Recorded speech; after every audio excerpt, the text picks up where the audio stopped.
মানুষটার মুখে দাড়ি, কি সুন্দর চেহারা। সেই দাড়ি ধরে এইভাবে একটা মানুষকে এইভাবে প্রকাশ্যে একটা মানুষ মারবে।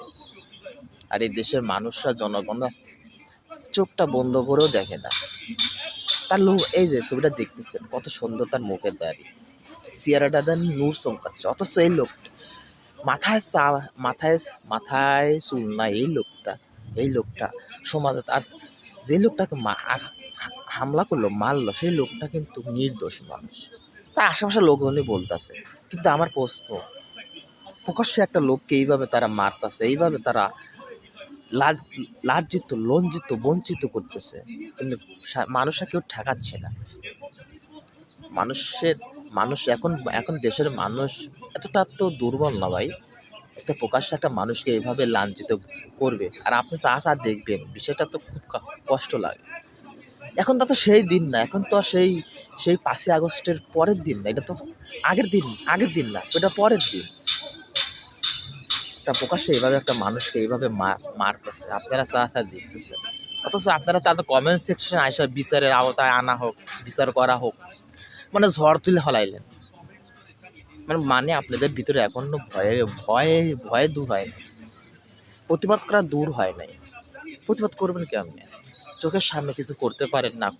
কমেন্ট সেকশনে এসে ভিডিওতে কমেন্টে এসে আপনারা আইনে আশ্রয় চাচ্ছেন, বিচার করতে চাচ্ছেন। সে কোন জেলায়, সে কেন এরকম করল, বিভিন্ন জানতে চাচ্ছেন। প্রকাশ্যে যখন এই লোকটা যখন করছে, তার আশেপাশে অনেক লোকই ছিল। আচ্ছা, তাদের হয়তো কলিজায় পানি ছিল না, বা কলিজাতে তেমন একটা কিছু ছিল না। একটা সাধারণ মানুষ যদি একটা সমাজে চলতে গিয়ে যদি তাদের যদি অনেক যদি ভয়ে কাজ করে, তাহলে তো মানুষ থাকে না ভাই। এটা তো 5ই আগস্টের পরের দিন। এই যে টাকলা ছেলা মালটা যে করলো, এর এত সাহসটা পাইলো কই? এ কে? আমি যতটুকু খবর নিলাম, তার সাথে কোনো রাজনীতি, কোনো দ্বন্দ্ব ছিল না। ইসলামের কিছু যে থাকে, আকীদা থাকে বা পার্থক্য থাকে, সেগুলোর সাথে কোনো দ্বন্দ্ব ছিল না সমাজের সাথে।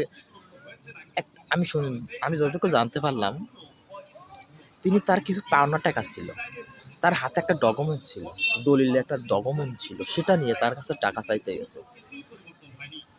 তারে ধরে মারল। দাড়ি তো আল্লাহ রসুল সাল্লাল্লাহু আলাইহি ওয়াসাল্লামের সুন্নাহ, সেই দাড়ি ধরে মারলো, মানে প্রত্যেকটা মুসলমানের হৃদয়ে কষ্ট দিল। আল্লাহ রসুল সাল্লাল্লাহু আলাইহি ওয়াসাল্লামের সেই দাড়ি সুন্নাত, সেই দাড়িতে হাত দিছে, এটা তো মুসলমানের হৃদয়ে রক্তক্ষরণ বইছে। কিন্তু এই লোকটাকে এখন পর্যন্ত কোনো প্রশাসন কি পারবে? তাকে অবশ্যই পারতে হবে, করতে হবে।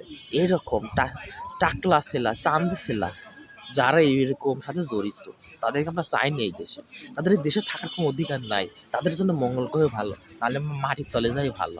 কারণ সাধারণ মানুষকে যেখানে সম্মান দেয়, সেই সম্মানের সরলতার সুযোগ নিয়ে একটা মানুষকে এইভাবে হেনস্থা করবে, এটা তো হয় না।